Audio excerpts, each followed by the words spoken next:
Welcome to another super fast Scratch tutorial. In this case, we're going to show you how to do 3D scrolling graphics in a full 3D maze environment, both with a 3D character, which can come towards us and away from us, and a room that we can actually do scrolling graphics in. So the way the demo works is I've got the flying bat who comes straight for us right up to the screen, and as I take one step forward, he moves back to protect the doorway.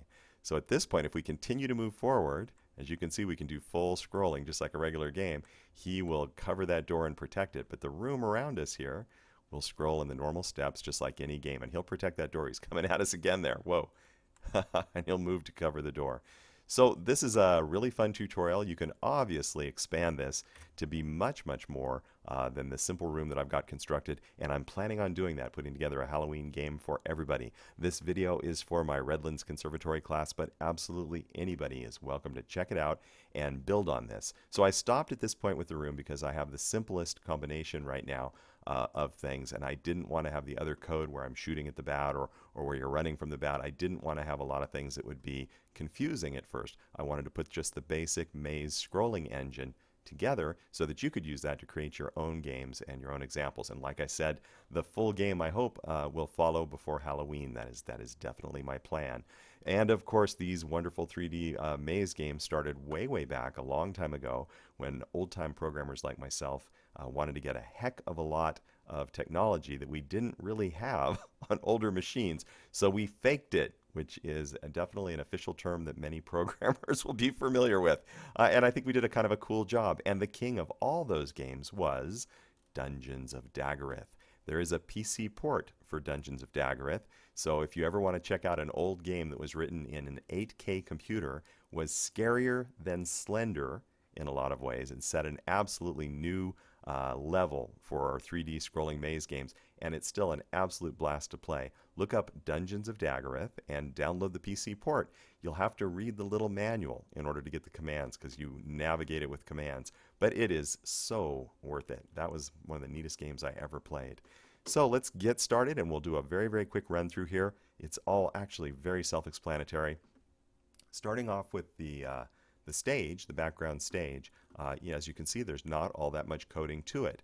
The trick is, in order to make it appear that we're scrolling backward and forward in the room, we're going to need to switch between multiple backgrounds. And this is actually amazingly easy to create. So if we head over to backgrounds and we were to look at our first background, this is actually all that I really started with. And I drew this very simple room. You can use any room that appears 3D. You could even use a photo if you wanted to and be able to scroll around in the photo. This is sort of the classic, and I thought it came out really well. It looked really neat. I'm going to do turning in the next tutorial and a little bit of maze work as well. That gets into some fairly complex variable work. So as I said, I wanted to stop at the simplest point. So what you'll do is you'll draw a simple room like this, or you can always, as I said, import one. And then after you have saved that, you will push the copy button. That'll create a perfect copy of the room, and you will edit the new copy that you make. And in this case, what you want to do to appear to be going forward is each time you make a copy, you will simply click the grow button like this. And as you can see, it looks like we're moving forward when you press the grow button. So let's go back 3. And so what you'll do is you'll press the grow button once, and then you'll say OK. You'll click copy again, which will create your next instance, and then you'll go to edit and you'll press the grow button again. So on each of these, all you do is you start with whatever room you intend to use, and then you create a succession of graphics, which each one of them is just zoomed in a little further. So if you look at those over there on the right hand side of the screen, you can see each one is just a slightly higher zoom. Now, one of the coolest things about this is going to be that with your character here, your bat character or your sprite, you're not even going to have to do that. You're going to get a much easier way of doing it and a much smoother motion. You're going to love it. So in this case, all I did was I'm going to have a variable called position. And as you know, you create variables by going to variable and click on make a variable, and it'll say what do you want to name it, and you'll just name it position. And so for the room, I had 7 steps that I made. You can have as many or as few steps as you want in order to traverse, whatever your room size is, your hallway size is. And then I just switch between backgrounds. So I say if position equals 1, then we're going to show the first one, background number 1.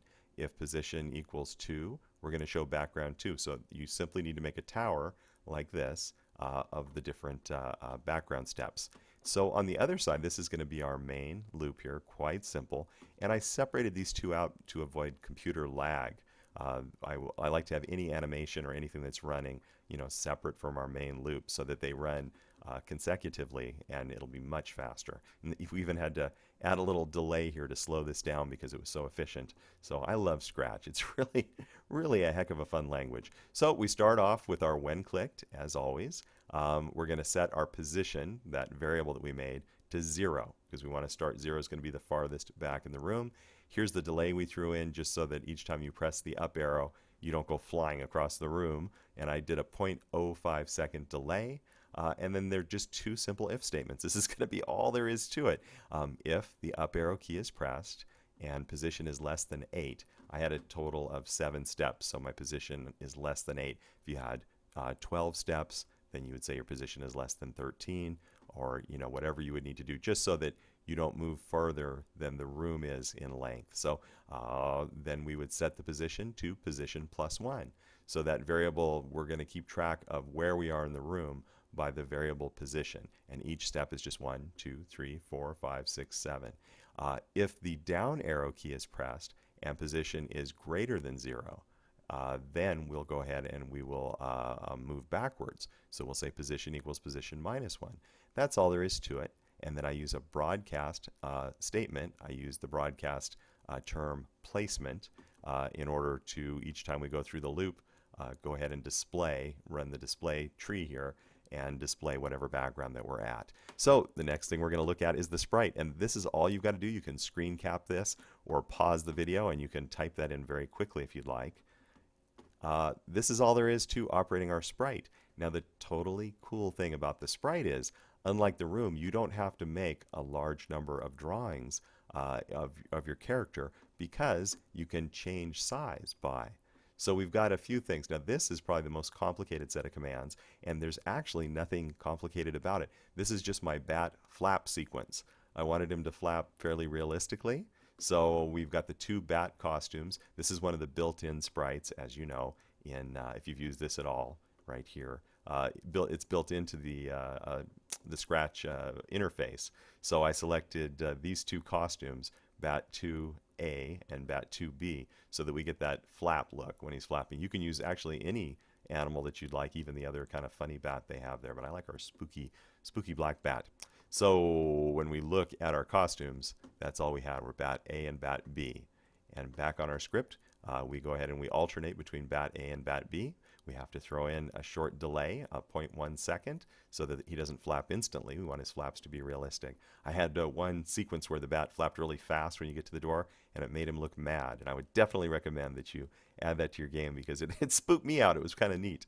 And I started off with point and direction 90 degrees, just so that when we restart the program each time, he starts off facing the same way. In order to make a really good flap sequence, I also went ahead and gave him a little 5-degree turn to the right and a 5-degree turn back to the left each time he goes through the sequence. And then I have him pick a random number and move a little bit between -10 and 10 to the left and to the right, and -10 and 10 up and down. So pick a random number from your green section there. And that way he floats around. He could wind up anywhere in your room. So that's just the flap sequence. And then the full control of the character is here. The first one here is, let's see, this is what places your bat in 0, 0. So it puts him right in the middle when you first start your game or start your maze. And then if position equals 0, then we're going to change the bat's size by 3. We're going to wait 0.05 seconds, and then we're going to check again to see if position is 0. If our position is 0, we'll increment him by 3. So what this does is each time we go through the loop, the bat gets a little bigger. And that's what makes it look like he's coming towards you. There's nothing more to it than that. The second set here, we have another forever loop. When you take your first step forward into position 1, I wanted the bat to fly back to the door as soon as you go forward. So if position is greater than 1, then go ahead and set position to, oh, you know what, I mixed these two up. I apologize. In this case, this is what determines the perspective. Now, as you probably noticed, let me just show you that very quickly. The bat's coming towards us. As we step forward, he goes back. But notice that as we walk forward, the size of the bat changes with each step so that the perspective is right. That's really important. Otherwise, you'd have a small bat, and as you got up to him, he'd be a giant bat. But check it out. No matter where we go in the room, the bat stays the right size compared to where we're standing for the right perspective. So that actually is what this is all about. I apologize, I got those two mixed up. So it takes position, and you can set the size of the bat, and we set it as position times 20. And this is over in the looks operator, so it creates a percentage based on that. And this is the sequence I was talking about. That's funny that I did that. And this is the case where it'll change the size by -3 as long as your position is 1, or your first step in the room. And I didn't want the bat to get too small, so size has to be greater than 39. It'll stop at 39 when 39% of the bat size. You can change that if you want him to get smaller, if your room is bigger, or you want him to be far away. And there is nothing more to all of this than that. And you will have an awesome beginning to a maze. When you want to do turns in a maze, it's just going to be a quick animation sequence where 2 of these stripes flash by. And I'm going to add that to future tutorials. But for now, we'll deal with our bat as best we can. And thank you for watching.